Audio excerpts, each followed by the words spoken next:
Bonjour, heureux de vous retrouver. J'espère que vous allez bien, que vous avez passé une bonne nuit. Je vais vous lire le message du jour du 14 décembre 2020. La crise finale. Malheur, car ce jour est grand. Il n'y en a point eu de semblable. C'est un temps d'angoisse pour Jacob, mais il en sera délivré. L'accomplissement des signes des temps nous donne la preuve que le jour de Dieu est à la porte. La crise s'avance graduellement sur nous. Le soleil brille dans le firmament, accomplissant sa course habituelle, et comme de coutume, les cieux racontent la gloire de Dieu. Les hommes mangent et boivent, plantent et construisent, se marient et donnent en mariage. Les marchands achètent et vendent. Les amateurs de plaisir vont aux courses de chevaux, remplissent les théâtres et les tripots. L'excitation atteint son apogée. Et cependant, l'heure du temps de grâce touche à sa fin. Bientôt, le sort de chacun sera décidé pour l'éternité. Satan voit que son temps est court.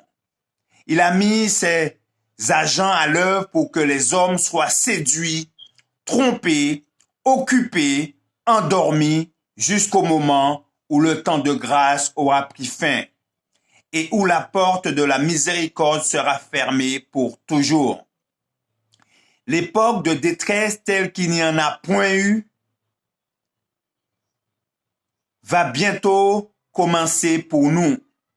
Il sera alors nécessaire de posséder une expérience que beaucoup sont trop indolents pour acquérir.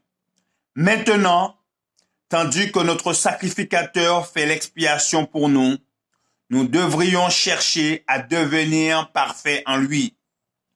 Notre Dieu n'a pu être amené à pécher sur un seul point, même en pensée. Or, Satan trouve en quelques recoins du cœur des hommes un endroit susceptible de devenir son pied-à-terre. Quelques désirs mauvais par lesquels il peut affirmer son pouvoir.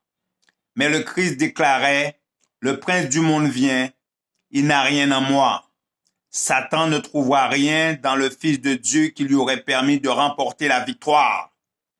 Le Christ avait gardé les commandements de son Père et il n'y avait pas en lui de péché dont Satan aurait pu se prévaloir. C'est la condition dans laquelle doivent se trouver ceux qui affronteront le temps de trouble. Il vient notre Dieu, il ne reste pas en silence. Il crie vers les cieux en haut, vers la terre, pour juger son peuple. Rassemblez-moi, mes fidèles, qui ont fait alliance avec moi par le sacrifice. Merci de votre attention. C'était le message spirituel du jour du 14-12-2020. Que Dieu vous garde et vous bénisse. C'est là ma prière pour vous. À bientôt, si Dieu le veut.